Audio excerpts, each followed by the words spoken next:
ഇവിടെ ഒരു ഓഫീസിന്റെ ഓണർ വന്ന് ചോദിക്കുകയാണ്, നിങ്ങൾ ആരാണ്? ആ അമ്മ പറയുകയാണ്, എന്റെ മകൾ ഇവിടെയാണ് ജോലി ചെയ്യുന്നത്.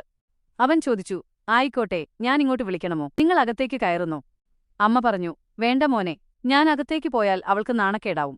അവൻ പറഞ്ഞു, അങ്ങനെയൊന്നുമില്ല, അകത്തേക്ക് കയറിക്കോളൂ. ആ അമ്മ പറഞ്ഞു, ഞാൻ കേറുന്നില്ല. നീ ഒരുപകാരം ചെയ്താൽ മതി. ഈ പണം അവളുടെ കയ്യിലൊന്ന് കൊടുത്താൽ മതി. അവളോട് പറഞ്ഞാൽ മതി, അമ്മ വന്നിരുന്നു, ഈ പണം തരാൻ പറഞ്ഞുവെന്ന്. നിങ്ങൾ ഇത്ര ദൂരം വന്നതല്ലേ, അവളെ കണ്ടിട്ടു പോകാം. കാത്തുനിൽക്കൂ, ഞാൻ അവളെ പുറത്തേക്ക് വിളിക്കാം. അപ്പോൾ തന്നെ മകൾ അവിടേക്ക് വരികയാണ്. അമ്മയെ കണ്ട് ദേഷ്യപ്പെടാൻ തുടങ്ങുകയാണ്. നിങ്ങൾ എന്താണിവിടെ? എന്നെ നാണം കെടുത്തുമോ? മോളെ, ഞാൻ ഈ പണം തരാൻ വന്നതാണ്. ഞാൻ നിങ്ങളോട് പറഞ്ഞതല്ലേ പണം എന്റെ അക്കൗണ്ടിലേക്കിടാൻ. നീ ദേഷ്യപ്പെടേണ്ട, ഞാനിതാ പോവുകയാണ്. എന്തായാലും നിന്നെ കാണാൻ സാധിച്ചല്ലോ. പണമെടുത്തോ? അവൾ പറഞ്ഞു, നിങ്ങൾ ഇവിടെ നിന്ന് പോയിക്കോളൂ.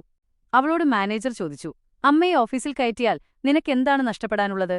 അമ്മയോട് എങ്ങനെയാണ് പെരുമാറേണ്ടത് എന്നറിയാതെ നിനക്ക് ഓഫീസിൽ നിന്ന് എന്ത് ബഹുമാനം കിട്ടാനാണ്? നിനക്കെങ്ങനെയാണ് ജോലി കിട്ടിയത്? നീ എങ്ങനെയാണ് ഇവിടെ എത്തിയത്? അവൾ പറഞ്ഞു, ഞാൻ കഷ്ടപ്പെട്ട് പഠിച്ചതുകൊണ്ടാണ്. നീ കഷ്ടപ്പെടുന്നത് മാത്രമേ കണ്ടിട്ടുള്ളൂ. അമ്മ കഷ്ടപ്പെടുന്നത് കണ്ടിട്ടില്ലേ? നിന്റെ അമ്മ നിനക്കുവേണ്ടി ഒരുപാട് കഷ്ടപ്പെട്ടു. സ്കൂളിലും കോളേജിലുമെല്ലാം ഫീസടച്ചു, നിനക്ക് കഴിക്കാൻ തന്നു. സ്വന്തമായിട്ടൊരു വീടുമുണ്ട്, നിനക്കു വേണ്ടതെല്ലാം തരികയും ചെയ്തു. നിന്റെ അച്ഛൻ മരണപ്പെട്ട ശേഷം നിന്റെ എല്ലാ കാര്യങ്ങളും നോക്കിയതാണ് അമ്മയാണ്. നിനക്കുവേണ്ടി ഇത്രയും കഷ്ടപ്പെട്ട് അവരുടെ കയ്യിലുള്ളതെല്ലാം നിനക്ക് തന്നു. പക്ഷെ നിനക്കിന്ന് ഓഫീസിൽ കയറ്റാൻ നാണക്കേടല്ലേ?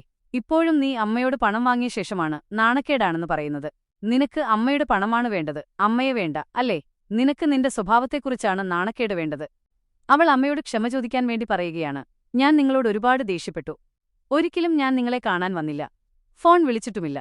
അമ്മ എന്നോട് ക്ഷമിക്കണം. അമ്മ പറഞ്ഞു, നീ എന്തിനാണ് മോളെ കരയുന്നത്? സമാധാനിക്ക്. അങ്ങനെ മുതലാളി അവൾക്ക് അമ്മയുടെ കൂടെ നിൽക്കാൻ 3 ദിവസത്തേക്ക് ലീവ് കൊടുക്കുകയാണ്. നിങ്ങൾ എത്ര വലിയ നിലയിലെത്തിയാലും അമ്മയെ മറക്കില്ലെങ്കിൽ സബ്സ്ക്രൈബ് ചെയ്ത് കമന്റ് ബോക്സിൽ ഹാർട്ട് ഇമോജി ഇടുക.